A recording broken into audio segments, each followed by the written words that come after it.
രണ്ട് മക്കബായർ എന്ന പുസ്തകത്തിൽ നിന്നുള്ള വായന 4-ാം അധ്യായം. ഓനിയാസിനെതിരെ ആരോപണങ്ങൾ.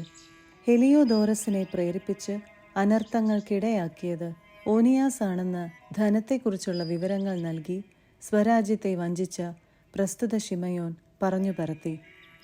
നഗരത്തിൻ്റെ ഉപകാരിയും ജനത്തിൻ്റെ സംരക്ഷകനും നിയമങ്ങളിൽ തീക്ഷ്ണമതിയുമായ അവനെ ഭരണകൂടത്തെ എതിർക്കുന്ന ഉപജാപകനായി മുദ്രകുത്താൻ അവൻ മടിച്ചില്ല. ഈ വിരോധം വളർന്ന് ശിമയോന്റെ വിശ്വസ്തരായ അനുചരന്മാരിൽ ഒരുവൻ കൊലപാതകങ്ങൾ പോലും നടത്താൻ തുടങ്ങി. അപ്പോൾ ശിമയോന്റെ വിരോധം ഗുരുതരമാണെന്നും മെനസ്തെവൂസിന്റെ പുത്രനും ദക്ഷിണ സിറിയായുടെയും ഫെനീഷ്യയുടെയും ഭരണാധിപനുമായ അപ്പോളോണിയൂസ് അവന്റെ ദുഷ്ടതയ്ക്ക് മൂർച്ച കൂട്ടുന്നുവെന്നും ഓനിയാസ് മനസ്സിലാക്കി. ആരെയും കുറ്റപ്പെടുത്താനല്ല, ജനത്തിന്റെ പൊതുനന്മയും വ്യക്തിപരമായ നന്മയും ലക്ഷ്യമാക്കി അവൻ രാജാവിനെ സമീപിച്ചു. രാജാവ് ഇടപെട്ടില്ലെങ്കിൽ പൊതുക്കാര്യങ്ങൾ സമാധാനപരമായ ഒത്തുതീർപ്പിലെത്തുകയില്ലെന്നും ശിമയോൻ അവിവേകം അവസാനിപ്പിക്കുകയില്ലെന്നും അവൻ മനസ്സിലാക്കിയതുകൊണ്ടാണ് ഇങ്ങനെ ചെയ്തത്. ജാസൻ പ്രധാന പുരോഹിതൻ. സെല്യൂക്കസ് മരിച്ചതിനു ശേഷം എപ്പിഫാനസ് എന്ന് വിളിക്കപ്പെടുന്ന അന്തിയോക്കസ് രാജാവായപ്പോൾ ഓനിയാസിന്റെ സഹോദരൻ ജാസൻ കോഴ കൊടുത്ത് പ്രധാന പുരോഹിത സ്ഥാനം കൈക്കലാക്കി. അവൻ രാജാവിനെ കണ്ട് 360 താലന്തും വേറൊരു ഇനത്തിൽ 80 താലന്തും വെള്ളി വാഗ്ദാനം ചെയ്തു. തൻ്റെ അധികാരത്തിൽ ഒരു കായിക അഭ്യാസ കളരിയും യുവജന സംഘവും സ്ഥാപിക്കാൻ അനുവദിക്കുകയും ജെറുസലേം പൗരന്മാരെ അന്തിയോക്യ പൗരന്മാരായി അംഗീകരിക്കുകയും ചെയ്താൽ 150 താലന്ത് കൂടി കൊടുക്കാമെന്നും അവൻ സമ്മതിച്ചു. രാജാവിൻ്റെ അനുമതി നേടി ജാസൻ പുരോഹിത സ്ഥാനം ഏറ്റെടുത്ത ഉടനെ ജനത്തെ ഗ്രീക്ക് സമ്പ്രദായങ്ങളിലേക്ക് തിരിച്ചു തുടങ്ങി. റോമാക്കാരുമായി സഖ്യം സ്ഥാപിക്കാൻ ദൂതനായി പോയ യൂപ്പോളേമൂസിന്റെ പിതാവായ യോഹന്നാൻ യഹൂദർക്കു നേടിക്കൊടുത്ത രാജകീയ ആനുകൂല്യങ്ങൾ അവൻ അവഗണിച്ചു. ജാസൻ നിയമാനുസൃതമായ ജീവിത സമ്പ്രദായങ്ങൾ നാട്ടിൽ നിന്ന് നിർമ്മാർജ്ജനം ചെയ്ത് നിയമവിരുദ്ധമായ പുതിയ ആചാരങ്ങൾ ഏർപ്പെടുത്തി. അവൻ ഉത്സാഹത്തോടെ കോട്ടയ്ക്ക് നേരെ താഴെ ഒരു കായികാഭ്യാസ കളരി സ്ഥാപിക്കുകയും ഗ്രീക്ക് തൊപ്പി ധരിക്കാൻ കുലീന യുവാക്കളെ നിർബന്ധിക്കുകയും ചെയ്തു. അധർമ്മിയും പ്രധാന പുരോഹിതനെന്ന് ഭാവിച്ചവനുമായ ജാസന്റെ അതിരറ്റ ദുഷ്ടത നിമിത്തം ജനം യവനാചാരങ്ങളും വിദേശീയ സമ്പ്രദായങ്ങളും അങ്ങേയറ്റം വരെ സ്വീകരിച്ചു. പുരോഹിതന്മാർക്ക് ബലിപീഠ ശുശ്രൂഷയിൽ ശുഷ്കാന്തി നശിച്ചു. ചക്രത്തളികയേറിന് സമയമായാലുടൻ പുരോഹിതന്മാർ വിശുദ്ധ മന്ദിരത്തെ അവഗണിക്കുകയും ബലിയർപ്പണത്തിൽ അനാസ്ഥ കാണിക്കുകയും ചെയ്തുകൊണ്ട് പരിപാടികളിൽ സംബന്ധിക്കാൻ മത്സരരംഗത്തേക്ക് കുതിക്കുകയായി. പിതാക്കന്മാർ വിലമതിച്ചതെല്ലാം അവർ പുച്ഛിച്ചു തള്ളുകയും ഗ്രീക്കുകാർ ആദരിച്ചതെല്ലാം വിലമതിക്കുകയും ചെയ്തു. തന്മൂലം അവർ കൊടിയ വിപത്തുകളിൽ അകപ്പെട്ടു.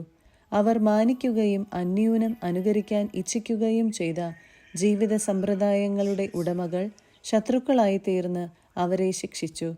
ദൈവിക നിയമങ്ങളോട് അനാദരം കാണിക്കുന്നത് നിസ്സാരമല്ല. ഭാവി സംഭവങ്ങൾ ഈ വസ്തുത തെളിയിക്കും.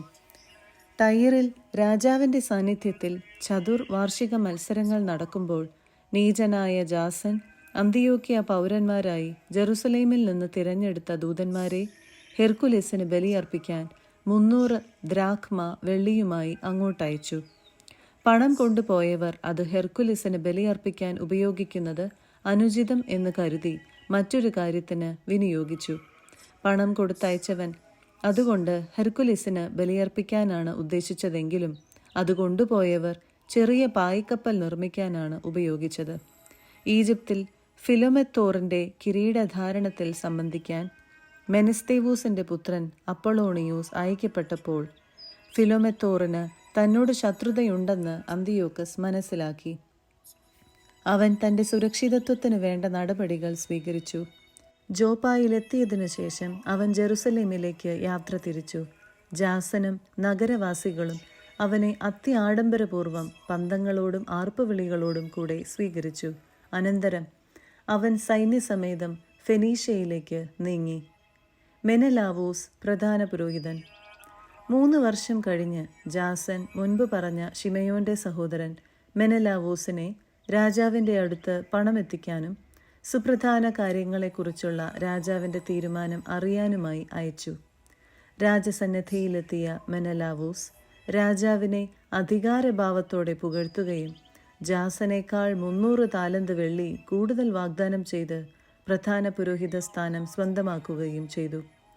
രാജതീട്ടൂരം നേടി മടങ്ങിയെത്തിയ അവന് പ്രധാന പുരോഹിത സ്ഥാനത്തിന് വേണ്ട ഗുണങ്ങളൊന്നുമില്ലായിരുന്നു.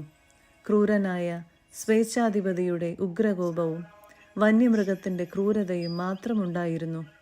സ്വസഹോദരനെ സ്ഥാനഭ്രഷ്ടനാക്കിയ ജാസൻ സ്ഥാനഭ്രഷ്ടനാക്കപ്പെട്ടു. അവന് അമ്മോൻ നാട്ടിലേക്ക് പലായനം ചെയ്യേണ്ടതായും വന്നു. മെനലാവൂസ് പുരോഹിത സ്ഥാനം കയ്യേറ്റെങ്കിലും വാഗ്ദാനം ചെയ്ത തുക രാജാവിന് ക്രമമായി കൊടുത്തില്ല.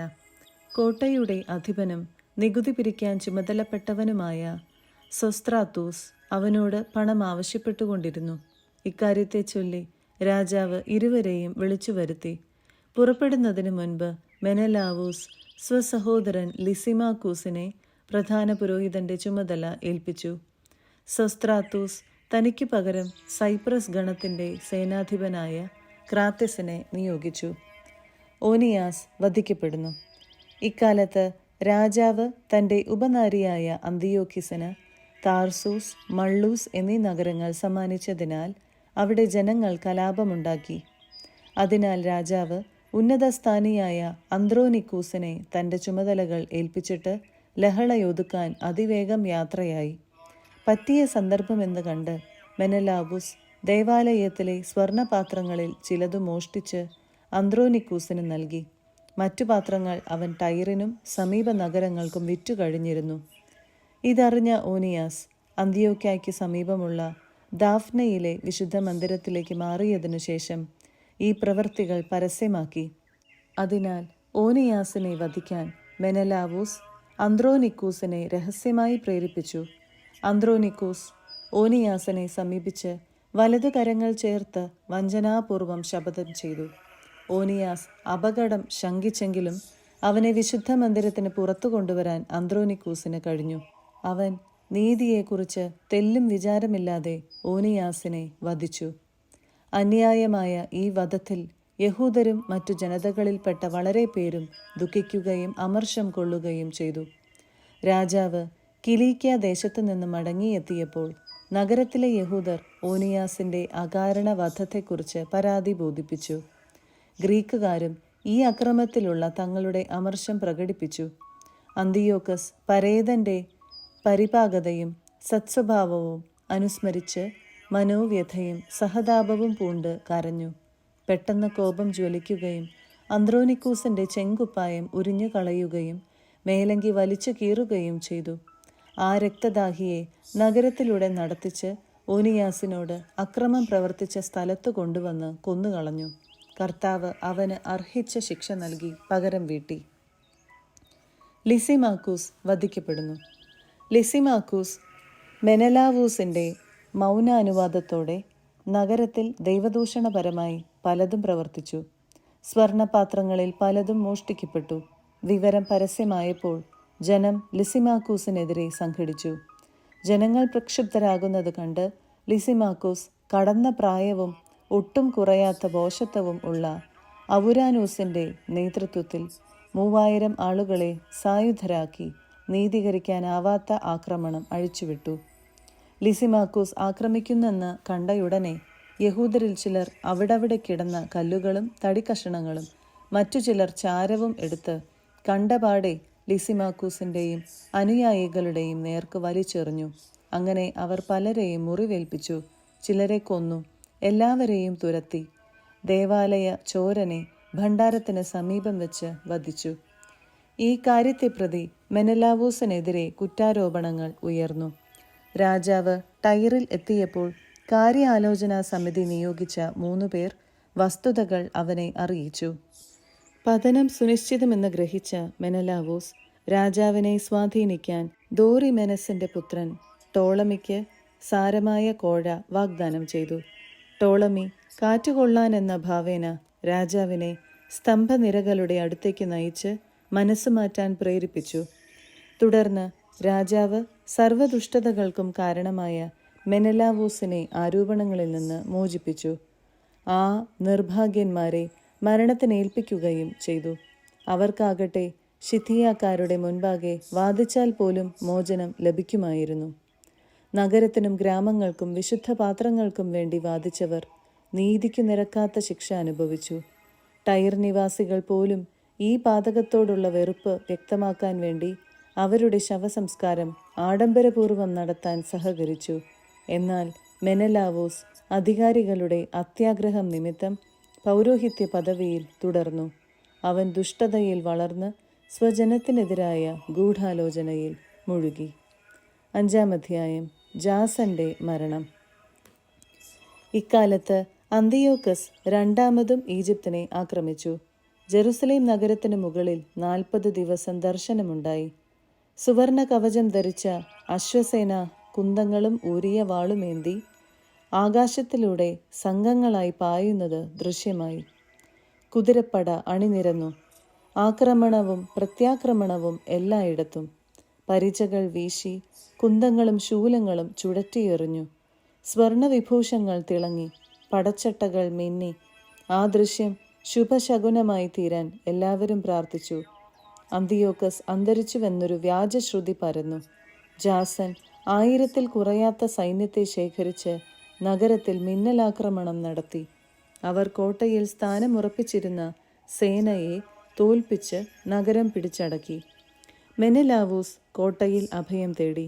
ജാസൻ സഹപൗരന്മാരെ ഇടവിടാതെ കൊന്നൊടുക്കി. സ്വജനങ്ങളെ വധിച്ചു നേടുന്ന വിജയം ഏറ്റവും വലിയ നിർഭാഗ്യമാണെന്ന് അവൻ മനസ്സിലാക്കിയില്ല. ശത്രുക്കളുടെ മേലാണ്, സ്വജനത്തിൻ്റെ മേലല്ല വിജയക്കൊടി നാട്ടുന്നതെന്ന് അവൻ സങ്കൽപ്പിച്ചു.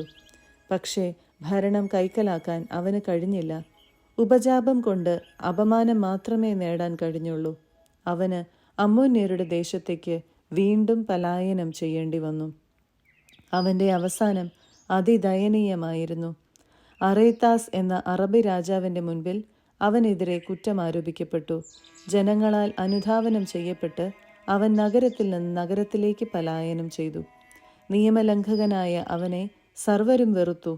സ്വരാജ്യത്തിൻ്റെയും സ്വസഹോദരരുടെയും ഘാതകനായ അവൻ്റെ നേരെ എല്ലാവർക്കും അറപ്പു തോന്നി.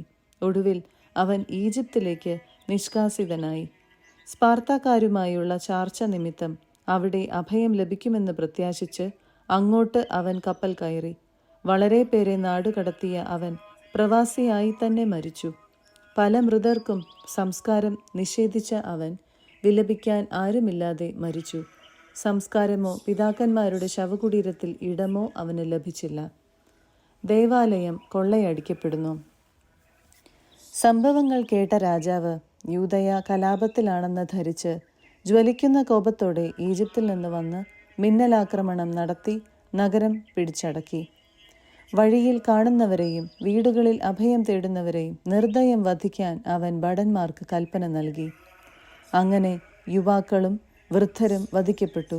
ബാലകരും സ്ത്രീകളും കുട്ടികളും വാളിനിരയായി. കന്യകകളും ശിശുക്കളും കൊല്ലപ്പെട്ടു. 3 ദിവസം കൊണ്ട് 80,000 പേരെ അവൻ നാമാവശേഷരാക്കി. നേർക്കുനേരെയുള്ള പോരാട്ടത്തിൽ 40,000-ത്തെ കൊലപ്പെടുത്തി. അത്രയും പേരെ അടിമകളായി വിറ്റു. ഇതുകൊണ്ടും തൃപ്തി വരാത്ത അന്തിയോക്കസ് നിയമലംഘകനും രാജ്യദ്രോഹിയുമായ മെനലാവൂസിൻ്റെ സഹായത്തോടെ ലോകത്തിലെ ഏറ്റവും പരിശുദ്ധമായ ദേവാലയത്തിൽ പ്രവേശിക്കാൻ ധൈര്യപ്പെട്ടു. അവൻ തൻ്റെ മലിന കരം കൊണ്ട് വിശുദ്ധ പാത്രങ്ങൾ എടുത്തു. വിശുദ്ധ സ്ഥലത്തിൻ്റെ മഹിമയും പൂജ്യതയും വർദ്ധിപ്പിക്കാൻ രാജാക്കന്മാർ അർപ്പിച്ചിരുന്ന സ്വാഭീഷ്ട കാഴ്ചകൾ പങ്കില കരങ്ങളാൽ അവൻ തൂത്തുവാരി. നഗരവാസികളുടെ പാപം നിമിത്തം കർത്താവ് അല്പനേരത്തേക്ക് കുപിതനായി സ്ഥലത്തെ അവഗണിച്ചതാണെന്ന് അഹങ്കാരത്തള്ളലാൽ അന്തിയോക്കസിന് ഗ്രഹിക്കാനായില്ല. അവർ അനവധി പാപങ്ങളിൽ മുഴുകിയിരുന്നില്ലെങ്കിൽ അന്തിയോക്കസ് വന്നയുടനെ കർത്താവ് അവനെ പ്രഹരിച്ച് അവിവേകത്തിൽ നിന്ന് പിന്തിരിപ്പിക്കുമായിരുന്നു. അങ്ങനെയാണല്ലോ ഭണ്ഡാര പരിശോധനയ്ക്ക് സെല്യൂക്കസ് നിയോഗിച്ച ഹെലിയോദോറസിന് സംഭവിച്ചത്. കർത്താവ് വിശുദ്ധ സ്ഥലത്തിനു വേണ്ടി ജനത്തെ തിരഞ്ഞെടുക്കുകയല്ല, ജനത്തിനു വേണ്ടി സ്ഥലം തിരഞ്ഞെടുക്കുകയാണ് ചെയ്തത്. അതിനാൽ ജനത്തിൻ്റെ കഷ്ടതകളിലും ഐശ്വര്യത്തിലും ആ സ്ഥലവും പങ്കുചേർന്നു. സർവശക്തൻ ക്രോധത്താൽ പുറംതള്ളിയതിനെ പരമോന്നതനായ അവിടുന്ന് ജനത്തോട് അനുരഞ്ജനപ്പെട്ടപ്പോൾ അതിൻ്റെ സർവമഹത്വത്തിലും പുനഃസ്ഥാപിച്ചു. അഹങ്കാരോന്മത്തനായ അന്തിയോക്കസ് കരയിൽ നീന്താനും കടലിൽ ഓടാനും കഴിയുമെന്ന് കരുതി. ദേവാലയത്തിൽ നിന്ന് 1800 താലന്ത് കൈക്കലാക്കി അന്തിയോക്യായിലേക്ക് തിടുക്കത്തിൽ പോയി. ജനങ്ങളെ പീഡിപ്പിക്കാൻ അവൻ ദേശാധിപതികളെ നിയോഗിച്ചു. ഫ്രീജിയക്കാരനും സ്വഭാവത്തിൽ തന്നെക്കാൾ കിരാതനുമായ ഫിലിപ്പിനെ ജെറുസലേമിലും അന്ത്രോനിക്കൂസിനെ ഗരിസിമിലും നിയോഗിച്ചു. അവർക്ക് പുറമെ മെനലാവൂസിനെയും നിയമിച്ചു. അവൻ മറ്റാരെയും കാൾ കൂടുതലായി സഹപൗരന്മാരുടെ മേൽ സ്വേച്ഛാധികാരം പ്രയോഗിച്ചു.